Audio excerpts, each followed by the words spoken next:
Hey, welcome to my tiebreaker game for GP Essen.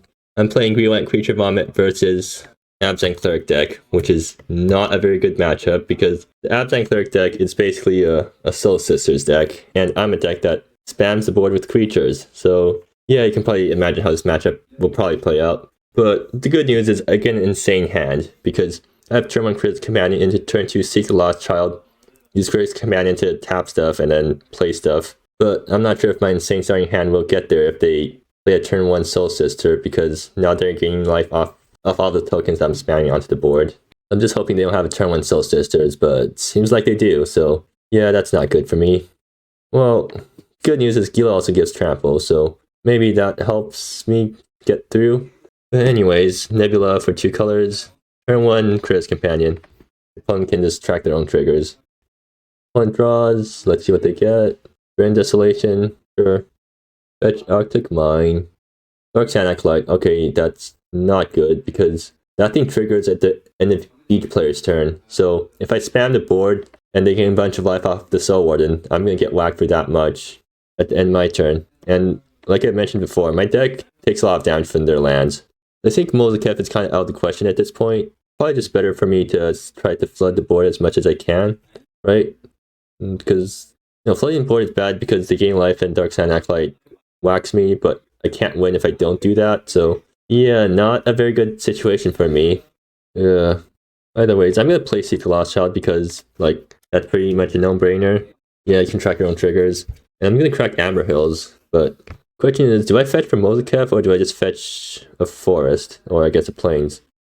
If I fetch an untapped land, I get 3 mana this turn, which means I get to deploy Gilo plus Daisy. Daisy's not going to be active for a while. If I fetch Mozakef, I deploy Gilo, and then next turn I Daisy Coralite, which activates Gilo, and I swing with everything. Is there any point in... I get 1 more 3/3 swinging in. That's really the only difference, I think. Well, I don't think this will be a Mozakef game. I'm just gonna Amber Hills fetch for a Plains. Is Plains what I want here? Let me think. Yeah, I can afford to fetch a Plains here, I think. The fetch Plains... Yeah, and then Lost Child. So I gain life, make 2 guys, which triggers Soul Warden a bunch, unfortunately. And then the second chapter, which lets me look at top 4 and take something. Get in the Coralite Champion, which is alright, I guess. Do I play Coralite Champion here to block? I could play Coralite Champion, put the aura on itself. But I want to play Gilo here because that thing might flip a land. If I flip a land here, then I get to activate Daisy next turn. So yeah, I'm gonna do it like this. So let's see if I flip off Gilo. Lore Spell, that's fine. And now that means I play out Lore Spell, I think. Right, because there's no way I can get Daisy active in the same turn. Another Seek the Lost Child. Fortunately not as good. And yeah, Dark Sand Acolyte's gonna whack me for 5 end of turn, which is really annoying. Does my opponent have any main deck removal? No, they don't. Okay, good. So next turn I do something like Coralite Daisy, or maybe Coralite Seek Lost Child, and that activates Gilo and gets a giant Coralite aura on something. And then I just try to attack through my opponent's board. Actually, wait, I have Crit's Companion. I have basically 5 mana next turn. You can definitely spam the board. Maybe that just gets me there. A Sun Sigil, sure. For all the cards you want. My board's gonna be gigantic next turn. Fortunately, I don't have really any good way to gain life, so Dark Sand Acolyte gains are a bit annoying. They swing with Dark Sand Acolyte. Do I care about chumping here? No, I don't, right? Because, get whacked for 2 again. Actually, Dark Sand Acolyte also gains my opponent life, so that's also really annoying. Actually, maybe Mozakef was necessary, because I'm not going to be able to beat down my opponent off just these guys. None of my guys had Vigilance. I think I'm looking for Raise Reinforcement. Wait, I don't have a forest. Okay, that's not good. So what do I want to do here? I want to spam the board. I can double Coralite Champion, I guess. If I stack 2 things on Gilo and swing with everything, how much am I actually swinging for? I think it might be worth just doing that. I think I want to play with Seek the Lost Child because that thing gets me more life eventually. So lead off with Seek the Lost Child, play Nebula on white. I want to play Nebula on green, right? Eventually. I know the sequencing doesn't work out very well. If I pick Crit's Companion for white, then I guess that sort of worked. So I'll do that. Let's see. So I have like this, make double white, Please seek the lost child. Make a token. Or wrong one. Make a token. Play Nebula for green. I'll go with green. Maybe that's the wrong decision, but I do need some green. Okay, so I have Paris Paragon here, but Paris Paragon good? Yeah, it is very good, especially if it has trample. So I'll take Paris Paragon. This also makes my guys basically sort of unblockable in a way. And I'm playing on 2 Coralight champions, right? Oh, right. I actually made 2 soldiers off this thing. So let's see. Do I play Paris Paragon or... So I know I play 1 Coralight champion, but do I play a 2nd Coralight champion on the Kilo and just swing with everything? Or do I play Paris Paragon so I can block? I think I just play 2 Coralight champions, stick both ores on the Kilo and swing and hope for the best. Because I think it just pushes through the most damage. And like, my guys are big enough from Gilo, especially on Coralight champions, because they're 4-4, so they can definitely block these guys. So yeah, I'll go for that. Oh, wait, crap, I should have Nebula for white. Okay, so that means I'm playing Paris Paragon instead. And that might have lost me the game, actually. Yeah, that's... Should have been extra... I needed to be more careful about how... Oh, wait, never mind. Yeah, 2 Soul Wardens, that... Okay, yeah. I think I actually just can't win here, because Dark Sand Acolyte's gonna pay me for too much. Well, I guess really all I can really hope for is that... Anything I can hope for to not lose here, because Dark Sand Acolyte whacked me for 4 down to 5. Not really. I just, like, I can't really do much. I have to maximize the amount of damage I'm doing at this point. So I will play out Paris Paragon. So, going to combat, how big are my guys anyways? Well, first of all, Gila buffs. And then, let's see, Gila's favorite buff. And Paris Paragon is, I guess, 11-11 now? Or, no, it should be the same, I think. Yeah. I have enough blockers for my creatures, for my opponent's creatures, right? I can't really risk any one of these guys make it through, so I'll attack with just Gilo at this point. Yeah, so if I Nebula'd on white and played 2 Coralight champions, then Gilo would have swung for 20. No, not 20, but 17. That still doesn't get me there. That was dead either way, I think. Like, I just had no way to deal with Dark Sand Acolyte. Soul's Attendant. Okay, yeah, that's... I think I just do... Yeah, I just die here. Okay. So, yeah, kind of unfortunate that my opponent got such an early Dark Sand Acolyte and there was nothing I can do about it, but that's just how the matchup usually plays out. So, looking at my opponent's sideboard, they got, I guess, Body, Zakur, Curse Breaker, Pithwell, Baham. Yeah, they're all really good against me, so I don't think the matchup gets any easier after sideboarding. And really, the only thing I have in the sideboard against my opponent is these extra Betsy's Broods, which don't really do much. Well, I mean, they're really good, but I only have 2 copies of them. I should probably run more copies, honestly, but yeah. So what's bad here? I think Trial Recruitment is bad. Or maybe Silent Wanderer, because it's just extra bodies for them to gain life off of, but Silent Wanderer lets me high roll, Trial Recruitment also lets me high roll, sort of. Should I be cutting Silent Wanderer instead of Trial Recruitment? I mean, this isn't a matchup where card advantage matters, right? Like, it's just, I need to kill them before they get Dark Sand Acolyte. That's a good point. I need to kill them before they get Dark Sand Acolyte. I'll run this back. I'm on the play, and this hand is a lot worse than last hand. Do I keep anyways? Like, what am I look? This is not gonna win, so I should just mulligan this, I think. What are the chances that I draw into... So, I need to draw into Token Maker, basically. And then that will let me get Raise Reinforcements turn 3. I should just mull this. It's not fast enough. Okay, this one's better-ish. Did I bomb Wayfarer Shrine here? No, I bombed Forest because I need double white, so yeah. And if I'm taking damage off Wayfarer, Resummon Set Dream, so be it. And this does get me Raise Reinforcements, so there's that.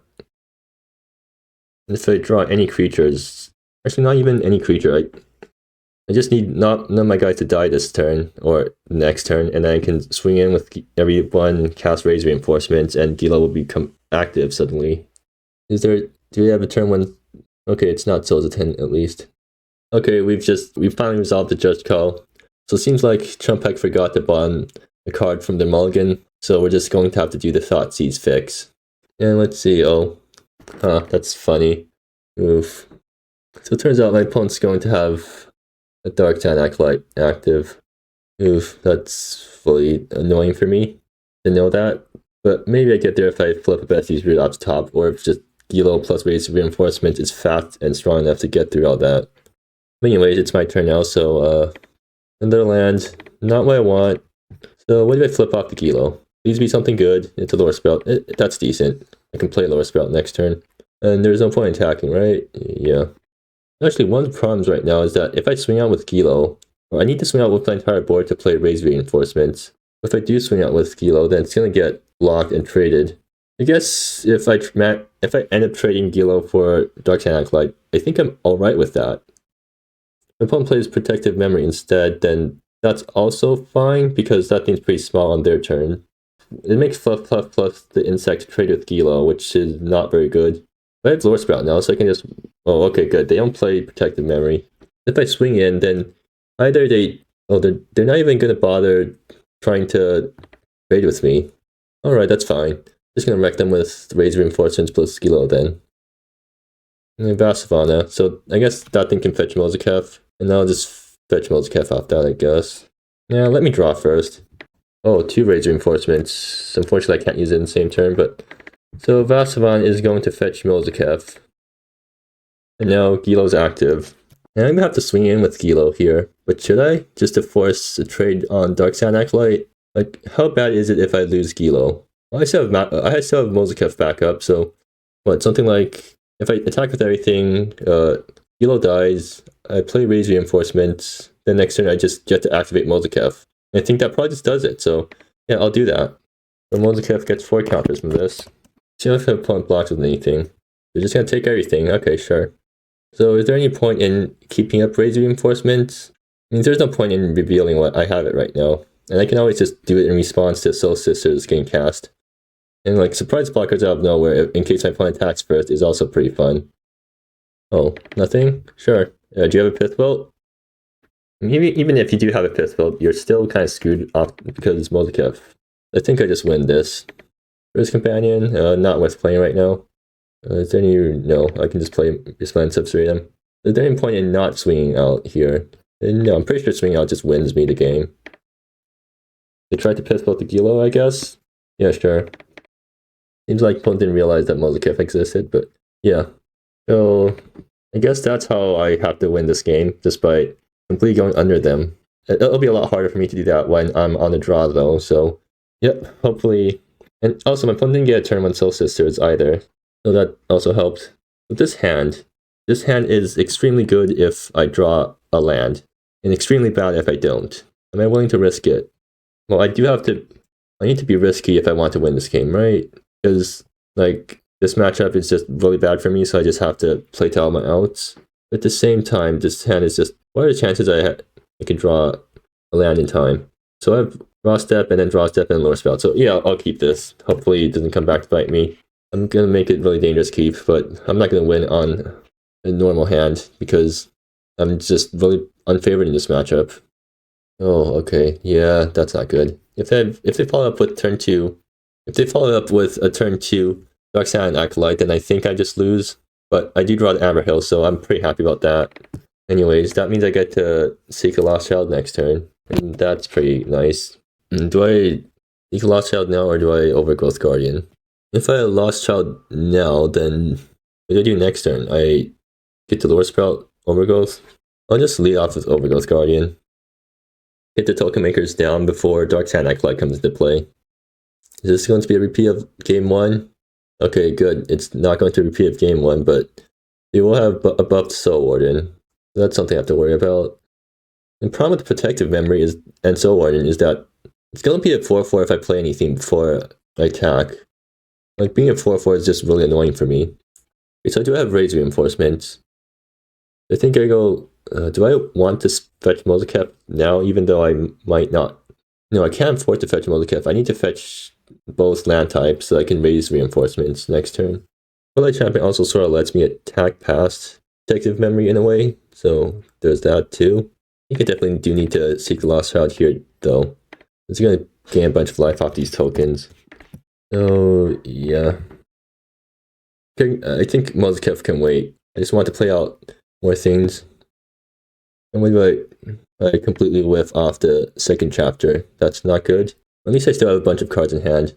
So Overgrowth Guardian or Lore Sprout. Well, Lord Spell draws me into more cards. I think I want to see more cards because I want my third land. Oh, yeah, that's unfortunate. If I fetch Melzicap here, then nothing would have changed because I wouldn't have been able to play Lord Spell anyways. So, yeah. But now I'm hoping to top deck into a fetch land so I can get Molzikev. Because Molzikev plus Rage Reinforcement might just win me the game. I mean, what are my good draws here? So EHS, a fetch land to get Molzikev, Gilo. I have plenty of good draws. The Gilo would be pretty insane here because I play Gilo, they're all active already. I swing with everything and raise reinforcements. Close a tenant, that's annoying. Pierce Paragon, okay, so does that mean my guys aren't getting through? Yeah, I think that's basically what it means. Actually, my own Pierce Paragon would also be pretty good here because Pierce plus raise reinforcements. Do I want to block here? I think trumping is sort of worth just preventing 4 damage because I don't. Without Molzikev out, the number of attackers doesn't really matter that much. I just need 4 guys for raise reinforcements. Wayfarer Shrine, okay, that. So I can dump my entire hand this turn with Coralite plus Overgrowth. They're gonna gain a bunch of life off the Soul Attendants, which is really annoying. Again. And all my guys just die because Perish Paragon soaks up the damage. I mean, I'm pretty sure it's worth just trading guys like that. But now I really wish I fetched Molzikev earlier so that I could have actually benefited from attacking. But anyways, how do I handle this? Do I save Wayfarers for future Seek the Lost Shelds? I don't think I do. I'm just going to crack it now so I don't lose as much life from my lands. And go Coralite Overgrowth. Why do I put the First Striking Aura on? Probably the Sapperling, actually. No, the Soldier Token. Well, either ways, I'm going to play out these guys anyway, so might as well do it now. So how much of a buff are these guys getting? 6 plus 6 plus 6. So that thing will kill Perish Paragon, actually. It's pretty fun. But at the same time, not like they need to block either, because, yeah. If I just swing with one guy, no, I need to swing with everything because I need to swing with 4 things because raise reinforcements. But raise reinforcements gets them 8 life. Yes. Well, more creatures is better. Just gonna go with that philosophy. If I had Molzikev, then this would have been really good. But since I don't, then this is just not that good. I basically trade 2 guys for 4 guys. But I still have this guy on blocks, so maybe I'm still alright. Yeah, raise reinforcements. These guys die, and wait, actually hits for 11 because of first strike, so that's fun. Then now, after those guys die, I'm to 9/9. Then I guess I just pass the turn. Impact draws, and hopefully doesn't draw into Dark Sand Acolyte. Actually, Dark Sand Acolyte isn't even the most scary thing now. Another Protective Memory would be pretty bad for me, I think. With my guy being a 9/9, that means they can't really attack with Perish Paragon profitably. Or they can't really attack me properly because I just block something and still Perish Paragon through it. And with 2 raise reinforcements, next turn I can try to do something similar where I swing with my soldier. If they don't block, I raise. Anyways, Gilo would be an awesome top deck here. EHS would also be an awesome top deck because it could find Gilo. Oh, Pisswilt. Oh, that's not good. But do I want to chump now? Only its Protective Memory isn't buffed. Oh wait, Protective Memory isn't buffed, so I think that's a sign that they're out of stuff. Yeah, they're out of creatures. So do I just throw something from Perish Paragon and just be content with that? I can trade basically my entire board to Perish Paragon. It actually might be good because I trade my entire board to Perish Paragon and then do I still have 4 guys left over if I do that? 2, 3, 4, yeah. Okay, that actually seems valid.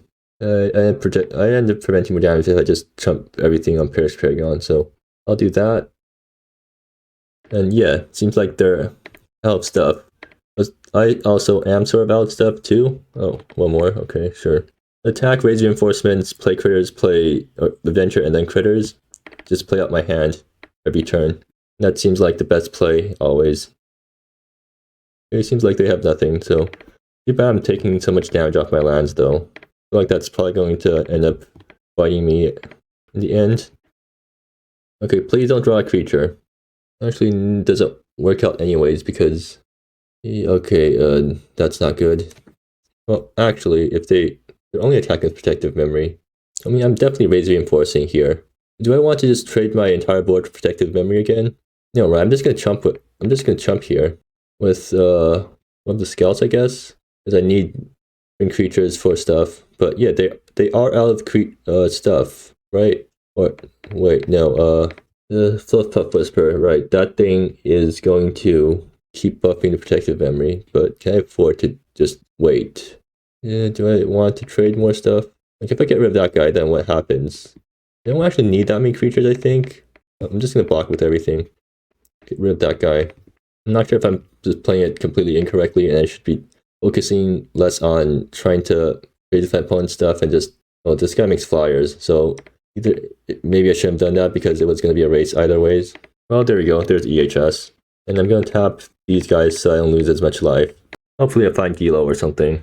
Seek Lost Child and Lord Sprout. Okay, that's decent. So I take Seek Lost Child and Lord Sprout and hope to draw into land, I think. I can take 2 Lord Sprouts. And I think this is probably better. So I'm just going to bundle these guys. Please draw into Gilo. Okay, that's acceptable. The Gilo flipping a land would be really good here. Please flip into some disappointing. And like this would have actually been a really good play here because we've stopped stuff from happening. Well, I mean, Gilo's active, so at least I got that going for me. I just swing out. I have enough guys back at home to block, I think, so I am willing to swing out here. If they want to trade any of my tokens off, then feel free to. And like I'm only 2 mana away from coalescing EHS.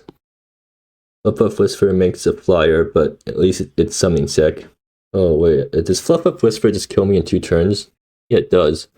Alright then, so I need to find a fetch land so I can gain some life off Seek the Lost Child so I don't die to 2 Fluff Puff Whisper activations. And they pass, so either they drew Pithbelt or they drew a land. So either it's really bad for me or it's really good for me. So let's hope to... Oh, it is a land. Okay, wonderful. I can't afford to take damage right now, so I'll just... Lost Child... wait, let me think. Do I want it untapped? Fluff Puff whacks me for 3 this turn, and then whacks me for 3 this turn. Okay, so I die if I tap this guy, then I go to 7, so... And then I die to Spirit. Okay. Do I have anything that I could find off Seek the Lost Child that would help me? A second Gilo would help, so... Yeah, I'm just gonna... Lost Child for 4. Ooh, Daisy. Or, no, Bessie's... Wait, this thing doesn't fetch Bessie's Brood. Oh. That's... Yeah, that's the problem with Bessie's Brood in this deck. It just doesn't synergize with the rest of the deck. At least I can grab Daisy. Like, how much damage is Daisy plus Gilo pushing through anyways? I can't play it unless I ping myself. Yeah, I think I just lose this game. There's no way I can win. Would playing Amber Hills on top have done anything? It would have prevented me from having to take lands off these guys, I guess. Like, Prix isn't that good here because not like I need it. Do I have lethal after Daisy though? I don't think I do. Yeah, that's unfortunate. I think I might have been able to win here if I fetched Mozikev way earlier in the game. But like back then I didn't know I was gonna draw another forest plains, and I had 2 Raise Reinforcements in hand, so I really didn't want Raise to be stuck in hand. I think this is probably it. I'm just gonna swing out and see what my opponent does. Like that's a lot of damage. Maybe it gets there. I actually can't be bothered to calculate. Oh, they have Pithbelt. Never mind then. Or they have Fluff Puff. Okay. They're trying to chump here. Like, I don't think I have lethal, right? Do I have lethal? Yes. 36 damage. Trample. Okay. So actually I got pretty close, all things considered. Like, maybe if I drew a Wayfarer Shrine there, I would have gotten there because Wayfarer Shrine fetch, only lose 1 life from that and then gain up 4, so let me have... Wait a minute, if I use Amber Hills fetch, then... Oh crap, did I just lose a game by playing Amber Hills tapped? If I played Amber Hills on tap, I'd get 2 and then 5. Wait, I lost the game because I didn't count up my life total properly, I think. Oh, I did 2 Fluff Puff, so there would have been 1 off actually, right? No, the reason so I might have won that game if I played Amber Hills on tap and fetched, because then I'd be at 2 more life. Then at 2 more life, I don't die to this, but then they wouldn't have chumped with 1 of their spirits, so I die to this plus a spirit. So yeah, I think either way I lost, but if I played Amber Hills untapped, that means I would have forced them to top deck the second Fluff Puff Whisper to win. Or not a second Fluff Puff Whisper, but just you needed to top deck another Cleric in order to win. So yeah, really close game. And I think I might have gone there if I just made some different decisions. Because like early in the game, like I said, if I fetched Mozikev on turn 2, I would have been a lot better off this game. But I didn't know that I was going to draw Resplendent Substrain later.